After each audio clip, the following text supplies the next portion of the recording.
Silent గా ఉండమని చెప్పు. మా నాయకుడు వైఎస్ జగన్మోహన్ రెడ్డి గారి ఆదేశాల మేరకు జంజీలో భాగంగా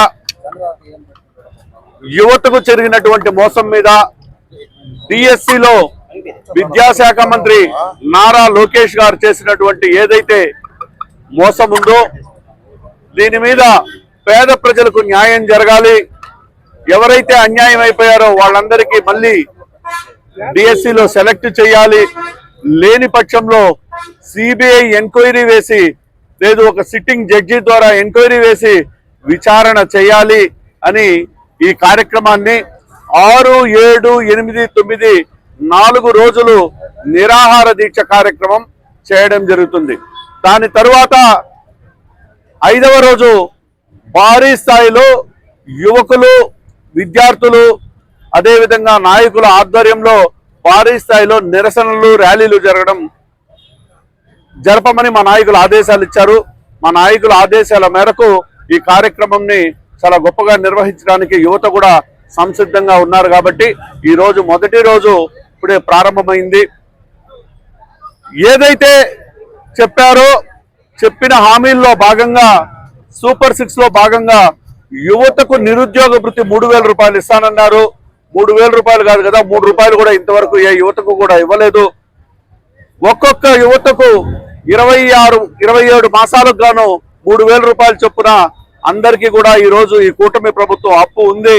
ఈ డబ్బులు కూడా యువతకు చెల్లించేంత వరకు దీని మీద కూడా పోరాటం చేయడానికి మేమందరం విద్యార్థులని, యువకులని ముందు పెట్టి మేము వెనక నుంచి ఈ ఉద్యమాన్ని ఉధృతం చేస్తూ దినదినంగా ఉధృతం చేసుకుంటూ పోతూ ప్రభుత్వం మెడలు వంచి వాళ్లకు న్యాయం జరిగేంత వరకు మేము పోరాడుతాం.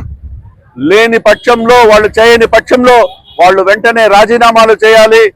భవిష్యత్తులో జగన్మోహన్ రెడ్డి గారు ముఖ్యమంత్రి అయితే యువతకు పెద్దపీట వేసి యువత ఏదైతే ఆశిస్తాదో వాళ్ళ కోరికలు ఖచ్చితంగా నెరవేర్చే విధంగా కూడా పరిపాలన సాగుతుందని కూడా మీ ద్వారా యువతకు అందరికి కూడా తెలియజేసుకుంటున్నాను. Thank you.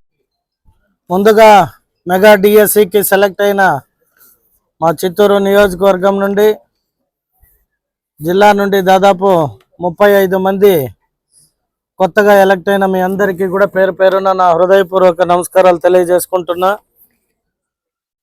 సో ఎప్పుడూ లేని విధంగా, ముఖ్యంగా చెప్పాలంటే రాజకీయ నాయకుల దగ్గరికి వచ్చి లెటరేట్లలో సంతకాలు తీసుకొని వీళ్ళు ఫలానా ఫలానా అని చెప్పుకొని ఒకప్పుడు ఉద్యోగాలు కానీ ఉద్యోగ రికమెండేషన్లు ఉండేవి.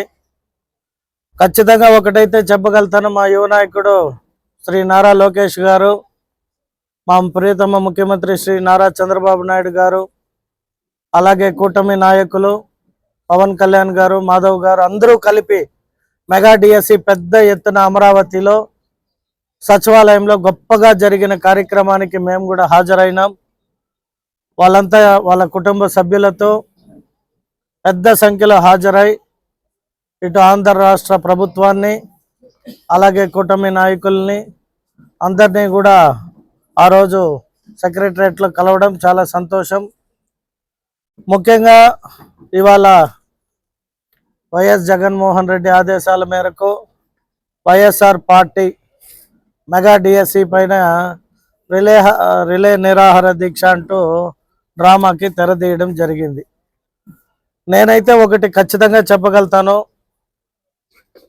నేను ఒక ఎమ్మెల్యే అభ్యర్థిగా మా యువ నాయకుడు శ్రీ నారా లోకేష్ గారిని, నాకు పార్టీకి ఎలక్షన్కి పనిచేశారు, వీళ్ళకి ఖచ్చితంగా అవకాశం కల్పించాలి అని చెప్పి నేను అడిగితే నిర్మోహమాటం లేకుండా అన్న అన్నిట్లో జోక్యం చేసుకోండి, కానీ ఈ మెగా డిఎస్సి ఎడ్యుకేషన్లో నిజాయితీగా మనం ఈసారి చాలామందికి అవకాశం ఇస్తున్నాం.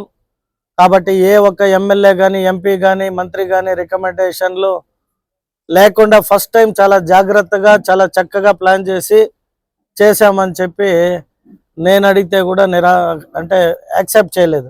అంటే అంత పద్ధతిగా, అంత ప్రామినెన్స్గా, అంత నీట్గా చేశారు మెగా డిఎస్సి పోయిన సంవత్సరం.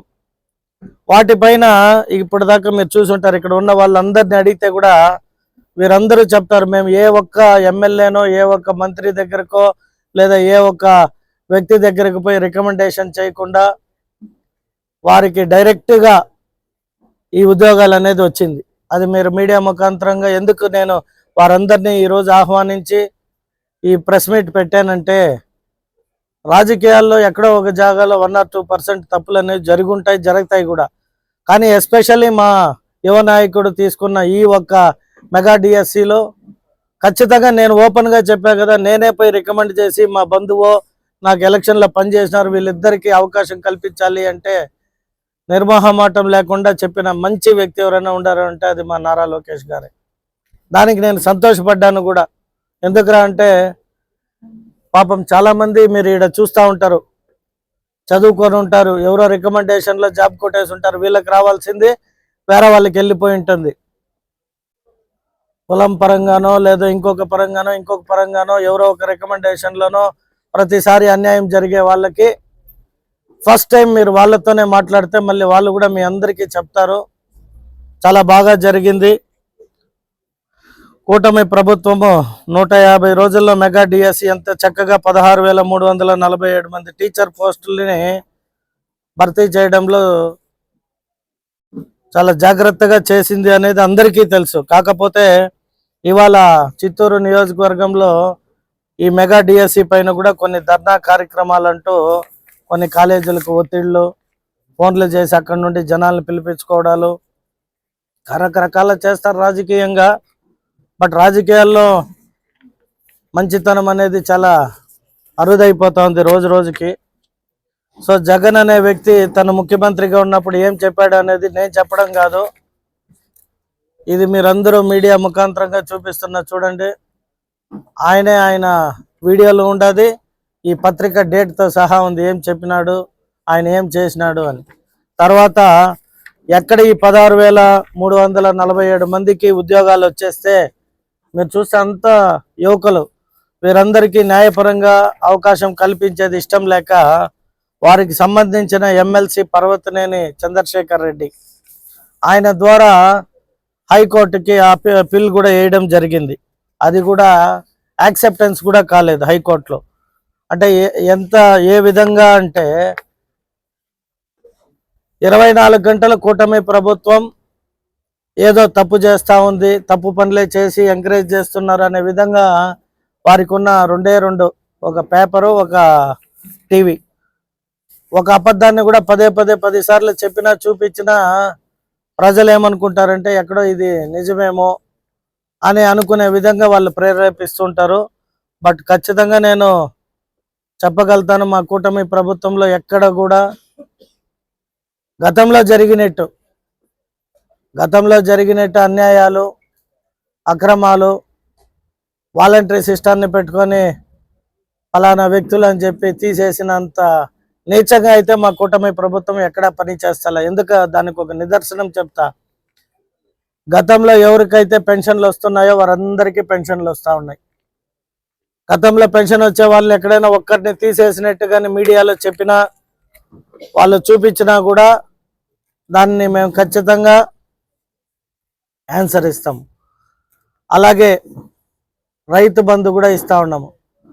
గత ప్రభుత్వంలో రైతులకైతే వచ్చిందో ఈ ప్రభుత్వంలో కూడా ఏ ఒక్క రైతు పైన కక్ష కట్టి కూటమి ప్రభుత్వం నాయకులు వీళ్ళు వైఎస్ఆర్ అని వీళ్ళు ఇంకొకరని మేము ఎక్కడ కూడా వాళ్ళని నిందించి తీసేయడం జరగలే. ముఖ్యంగా తల్లికి వందనం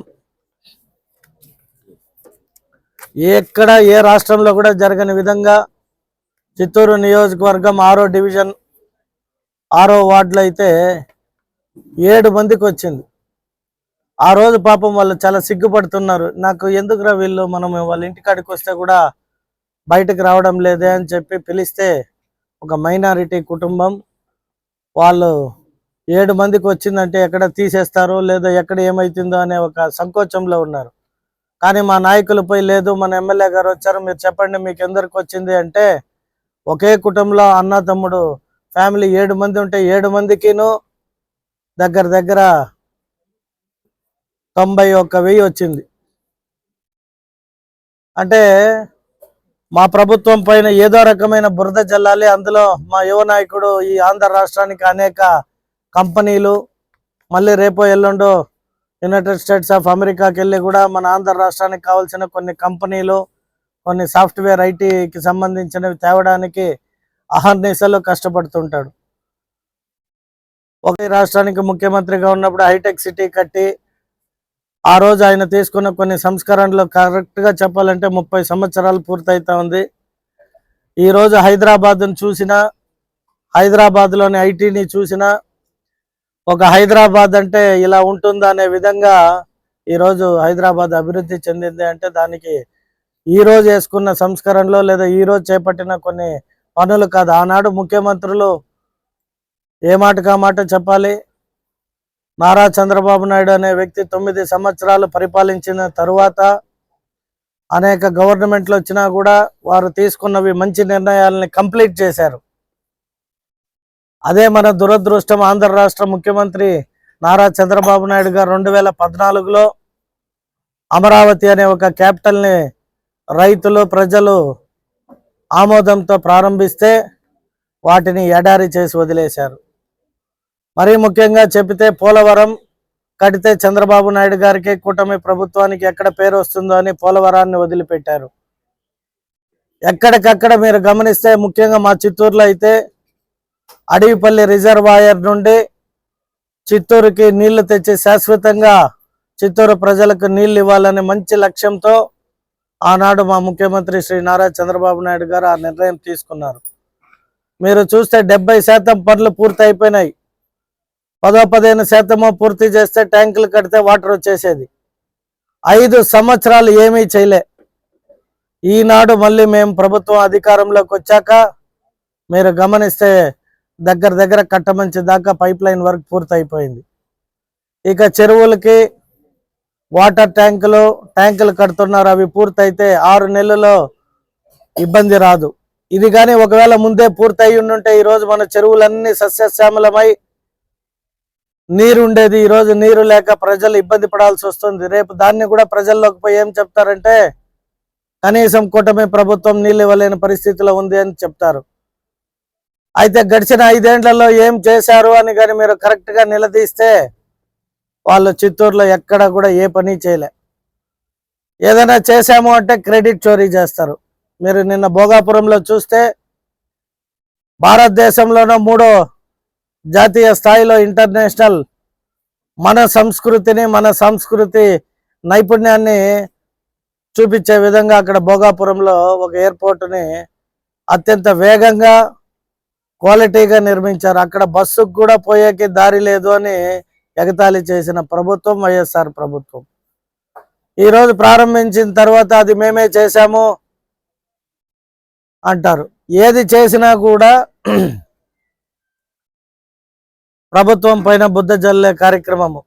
సో మెగా డిఎస్సి పైన మీరు మళ్ళీ మా కొత్తగా ఎన్నికైన టీచర్లు వాళ్ళు చెప్తారు, నేను కూడా దక్కుతుంది. కానీ అటువంటి అలాంటి ఒక బ్యాడ్ ఇన్సిడెంట్స్ జరగకూడదు. స్వచ్ఛంగా కష్టపడి ఎవరైతే ఎగ్జామ్స్ రాసి ఒక మంచి స్థానంలో టీచర్ పోస్టులో వచ్చి వాళ్ళు 10 మందికి మంచి విద్యను ఇవ్వాలి అంటే ఆ సెలక్షన్ కూడా చాలా బాగుండాలి. ఆ సెలక్షన్లో బాగుండి పిల్లలు బాగా చదువుకొని ఉన్నత స్థానం పొందినాక వారికి ఉద్యోగం కావాలి. సో చదువు అయిపోయినా ఉద్యోగం లేకపోయినా మళ్ళీ ప్రమాదకరం. వాళ్ళు పక్క ఊర్లకు పోవాలన్నా మళ్ళీ ఖర్చులు, పేరెంట్స్ పైన బాధ్యత, బరువు పడుతుంది. ఇప్పుడు అవేవి లేకుండా స్వచ్ఛందంగా నీట్గా ఎవరైతే కష్టపడి బాగా చదువుకొని పైకి వచ్చారో వారికి డిఎస్సిలో ఉద్యోగం దక్కింది. కాబట్టి వారి కుటుంబ సభ్యులు వారికి కూడా ఆ హ్యాపీనెస్ ఉంది. కాబట్టి ఇకనైనా వైఎస్ఆర్ ప్రభుత్వాన్ని, వైఎస్ఆర్ పార్టీ నాయకుల్ని, ముఖ్యంగా వైఎస్ జగన్మోహన్ రెడ్డి గారికి నేను ఈ సందర్భంగా ఒక ప్రశ్న కాదు, ఒక రిక్వెస్ట్ ఆయన్ని చేస్తాను. మంచి పనిని మంచి అని చెప్పండి. మంచి చేసిన దాన్ని మంచి అని చెప్తే ప్రజలు గమనించి మిమ్మల్ని కూడా హర్షిస్తారు. మంచి పనిని కూడా మీరు తప్పుడు పని అని పదే మీకున్న పేపర్, టీవీ ఛానల్లో చెప్పుకుంటే అది మంచి పద్ధతి కాదు. ప్రజలు కూడా గమనిస్తూ ఉంటారు. ఆంధ్ర రాష్ట్ర ప్రజలు చాలా తెలివైన వాళ్ళు. అమెరికాలోని ఒక జ్యూస్ అనే ఒక జాతితో పోలుస్తుంటారు ఆంధ్ర వాళ్ళని. చాలా తెలివైన వాళ్ళు, ప్రపంచమంతా కూడా పోయి వ్యాపారాలు చేసి ఉన్నత స్థానాల్లో ఉంటారని కూడా అనేక సందర్భాల్లో చెప్తూ ఉంటారు తెలుగు మహాసభల్లో, తెలుగు ఫెడరేషన్స్ వారు. నేను కూడా అదే క్రమంలో మా చిత్తూరు నియోజకవర్గ ప్రజల పట్ల, చిత్తూరు నియోజకవర్గం పట్ల, మన ఉమ్మడి చిత్తూరులో అనేక మంది గొప్ప వ్యక్తులు, దాంట్లో మా ముఖ్యమంత్రి శ్రీ నారా చంద్రబాబు నాయుడు గారని కొన్ని సందర్భాల్లో చెబితే దానిని కూడా అపార్థాలుగా తీసుకొని అక్కడ ప్రజల్ని ఇక్కడ ప్రజల్ని ఇబ్బంది పెట్టే విధంగా సోషల్ మీడియాలో కొందరు చేస్తూ ఉంటారు. వాళ్ళ పేర్లు కూడా చెప్పడానికి నాకు ఇష్టం ఉండదు, వారి గురించి మాట్లాడడానికి కూడా నాకు మనసు రాదు. కాకపోతే కొన్ని విషయాల్ని ప్రజలకి తెలియజేయకపోతే ప్రజలు నమ్మే పరిస్థితి వస్తుంది. ఆ నమ్మకము రాకూడదు. మనం ఏం చెప్పినాము, ఏం చేసినాము అనేది కూడా ప్రజలు అర్థం చేసుకుంటారు. ప్రజల పక్షాన ఎప్పుడూ పోరాడే పార్టీగా కూటమి ప్రభుత్వం ఉంటుంది. రానున్న 15 సంవత్సరాలు ఈ ప్రభుత్వం ఇలాగే ఉండి ఇలాగే పనిచేస్తే వైఎస్ఆర్ పార్టీకి పుట్టగతులు ఉండవని భయపడి ప్రతి చిన్నదాన్ని కూడా భూతార్థంలో చూసే విధంగా మాట్లాడే విధంగా వాళ్ళు ప్రోత్సహిస్తూ వాళ్ళ స్థానిక నాయకుల్ని ప్రవోక్ చేస్తూ ఇవాళ చూస్తే ఇక్కడ చిత్తూరులో కూడా డిఎస్సి పైన నిరాహార దీక్ష ప్రారంభించారు.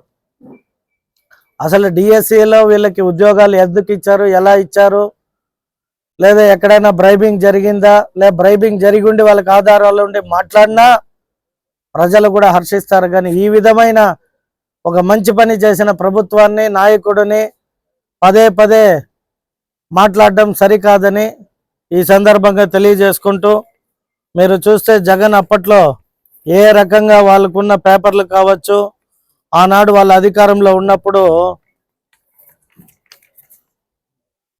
మా ప్రభుత్వం వచ్చినాక ఏం చేసినామనేది ఇదన్నీ మీకు కూడా ఒక స్లిప్స్ ఇస్తాము. చూడండి మా నాయకుడు ఆ రోజు నారా లోకేష్ గారు ఏం చెప్పారు అనేది.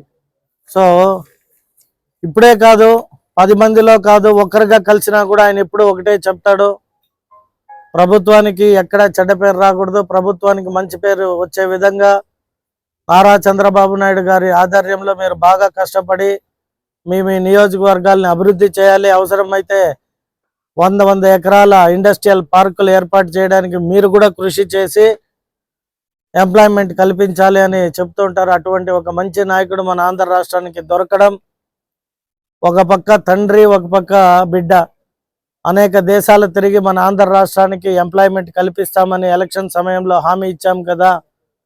మీరు గమనిస్తే ఎలక్షన్ సమయంలో మనం మేనిఫెస్టోలో క్లియర్గా పెట్టాం, 20 లక్షల ఉద్యోగాలు లేదా 3,000 రూపాయలు భృతి ఇస్తాము అని. అంటే ఫస్ట్ ఏమి 20 లక్షల ఉద్యోగాలు ఇలేని పక్షంలో మనం 3,000 రూపాయలు వారి ఖర్చులకి ఉపయోగపడే విధంగా, పేరెంట్స్ పైన ఆధారపడకూడదు, పీజీల్లో ఉండి ఎక్కడైనా పోయి జాబ్ కోసం సెర్చ్ చేస్తే వాళ్ళకి అది ఉపయోగపడాలి అని చెప్పారు. కానీ మన అదృష్టం 10 లక్షల మందికి డైరెక్ట్గా ఇండైరెక్ట్గా అన్ని రంగాల్లో నోటిఫికేషన్లు ఇచ్చింది కూటమి ప్రభుత్వం. నిన్న చూస్తే మన టౌన్ డిస్ట్రిక్ట్ కోఆపరేటివ్ బ్యాంక్ 150 నోటిఫికేషన్లు ఇచ్చింది. అలాగే అన్ని రంగాల్లో కూడా ప్రతిరోజు నోటిఫికేషన్స్ రిలీజ్ అవుతా ఉంది. సంక్షేమం పట్ల, అభివృద్ధి పట్ల, అభివృద్ధి కూడా చూసారంటే మీరు ఉద్యోగాలు లేదా విదేశాల నుండి కంపెనీలు తెచ్చేదే కాదు, సంక్షేమం కూడా ఏదైతే హామీ ఇచ్చినామో ఆ ప్రకారం సంక్షేమాలన్నిటిని కూడా ప్రభుత్వం ఒక రోజు ముందే ఇచ్చే విధంగా మా ముఖ్యమంత్రి గారు చర్యలు తీసుకుంటున్నారు. జగన్మోహన్ సార్ గారికి కూడా నా యొక్క నమస్కారం. నేను 2025 మెగా డిఎస్సి ద్వారా జాబ్ సాధించడం జరిగింది అన్నమాట. అయితే గత 2016 నుంచి కూడా మేము ఉద్యోగాలు టీచర్ జాబ్ సాధించాలని చాలా కష్టపడుతున్నాం. ప్రతిరోజు 18 నుంచి 20 గంటలు కష్టపడి చదివి ప్రతి ఒక్కరు ఇక్కడ ఉన్న ప్రతి ఒక్కరు కూడా రోజుకు మినిమం 15 గంటల నుంచి 20 గంటలు కష్టపడి చదివిన వాళ్ళకి మాత్రమే ఉద్యోగాలు రావడం జరిగింది. అయితే మా యొక్క కష్టం మీద, ఇంత విధంగా కష్టపడిన వాళ్ళ మీద బురద చల్లడం అనేది ఖచ్చితంగా ఇది కరెక్ట్ కాదనమాట. మేము ఇప్పుడే ఉద్యోగాలు వచ్చి చాలా సంతోషంగా పాఠశాలకు వెళ్ళి విద్యను మేము పిల్లలకు చెప్పుకుంటున్న సందర్భంలో మాకు ఇలా పారదర్శకంగా డిఎస్సి జరగలేదు అని ఇలా గత ప్రభుత్వం మా మీద ఇలా బురద జల్లడం, మా కష్టం మీద బురద జల్లడం అనేది ఖచ్చితంగా కరెక్ట్ కాదు. మేము ప్రతి ఒక్కరూ చాలా కష్టపడి జాబ్ సంపాదించడం జరిగింది. అయితే మమ్మల్ని మేము నిరుద్యోగులుగా ఉన్నప్పుడు గత ప్రభుత్వం మమ్మల్ని నిర్లక్ష్యం చేసింది, అదే విధంగా నిరుత్సాహపరిచింది. మేము ప్రతి ఒక్క కోచింగ్ సెంటర్ లో డబ్బులు కట్టుకుంటూ ప్రతిరోజు కష్టపడుతూ చదువుకున్న సందర్భంలో మమ్మల్ని పట్టించుకోలేదు. అయితే కొత్త ప్రభుత్వం రావడము, మాకు మెగా డిఎస్సి ఇవ్వడము, మెగా డిఎస్సిపై మొదటి సంతకం ఉన్నప్పుడు మేము చాలా సంతోషంగా మళ్ళీ కోచింగ్ సెంటర్ లో మా మేము చదువుకోవడం కంటిన్యూ చేశాం. ఈ విధంగా చేస్తున్న సందర్భంలో మాకు వెంటనే 150 రోజుల్లో డిఎస్సి కంప్లీట్ చేయడము, మేము వెంటనే ఉద్యోగాలకు రావడం వల్ల మేము చాలా సంతోషంగా ఫీల్ అయ్యాం. అలాంటి సందర్భంలో ఇంత పారదర్శకంగా జరిగిన దాని మీద ప్రభుత్వం మీద మా కష్టం మీద ఇలా చెప్పడం అనేది సమంజసం కాదు. మేము ఎట్టి పరిస్థితుల్లో దీన్ని ఒప్పుకోము కూడా. ఖచ్చితంగా ఇది చాలా పారదర్శకంగా జరిగింది అని దానికి మా కష్టమే నిదర్శనం అన్నమాట. అలాంటిది ఈ విధంగా ఈ రోజు మేము పాఠశాలలో ఉన్నప్పుడు సోషల్ మీడియాలో కరెక్ట్ గా పోస్టులు పెట్టడం, అలా రికమెండేషన్ ద్వారా జాబ్ తీసుకున్నాడని చెప్పడం అనేది ఎట్టి విషయంలోనూ ఎట్టి పరిస్థితుల్లోనూ కరెక్ట్ కాదు. అందరూ కూడా మేము ఏకీభవిస్తున్నాం. ఇప్పుడున్న ప్రతి ఎండిఎస్సి విద్యార్థి కూడా మేము దీనికి ఏకీభవించి చెప్తున్నామంట. అంతేకాకుండా మా ఉపాధ్యాయులు అంటే తెలుగుదేశం పార్టీ అంటే ఉపాధ్యాయులు. ఇలా ఉపాధ్యాయులు, ఎండిఎస్సి ఉపాధ్యాయులు, గతంలో వచ్చిన ఉపాధ్యాయులు అందరూ కూడా మేము ఖచ్చితంగా ఎడ్యుకేషన్ మినిస్టర్ నారా లోకేష్ గారికి, అదేవిధంగా మన సీఎం సార్ గారికి కూడా మేము జీవితాంతం రుణపడి ఉంటామని తెలియజేసుకుంటున్నాం. గారికి హృదయపూర్వక నమస్కారాలు తెలియజేస్తున్నాము. అలాగే నా తోటి ఉపాధ్యాయులు మెగా డిఎస్సిలో వచ్చినటువంటి ఇక్కడ అందరూ ఇక్కడ రావడం జరిగింది. ఇక్కడ ప్రస్తుతం జరుగుతున్నటువంటి సోషల్ మీడియాలో వస్తున్నటువంటి న్యూస్ మాకు చాలా కలవరపెడుతుంది అప్పుడప్పుడు. కానీ మాకు ఇక్కడ సార్ వాళ్ళ యొక్క సపోర్ట్ అంటే మేము కష్టపడినట్టు మా కష్టానికి 2018 నుంచి మేము మాకు డిఎడ్ కోర్స్ అయిపోయినప్పటి నుంచి మేము ప్రతి సంవత్సరం ఇప్పుడు వస్తుంది అప్పుడు వస్తుంది డిఎస్సి కోసం వెయిట్ చేయండి, సంవత్సరం వెయిట్ చేయండి, రోజు లేదు. అలా మేము కష్టపడి చదివినాము. ప్రతి దగ్గర 6 years కష్టపడిన తర్వాత మెగా డిఎస్సి పైన ఒక తొలి సంతకం చేసిన తర్వాత అప్పటి నుంచి ఆశలు చిగురించి మేము బాగా కష్టపడి ఇంకా ఎక్కువ రెట్టింపు ఉత్సాహంతో అన్ని పనులు మానేసి కోచింగ్ల చుట్టూ తిరిగి డబ్బులు కట్టి రాత్రి బాబు చరిత్ర ఉద్యోగం తెచ్చుకున్నాము. మొదటి సంతకం చేసినటువంటి మన సీఎం చంద్రబాబు నాయుడు సార్ గారికి మేము ఆ రోజే చాలా మనస్ఫూర్తి హృదయాంతరంలో మాటలు నిలబెట్టుకున్నారని చెప్పి చాలా ఆనందపడ్డాము. అదేవిధంగా అధికారంలో వచ్చిన వెంటనే సార్ గారు చెప్పినట్టుగానే 145 రోజుల్లోనే మాకు డిఎస్సి ఇచ్చి ఆ డిఎస్సిని కూడా పారదర్శకంగా చేశారు.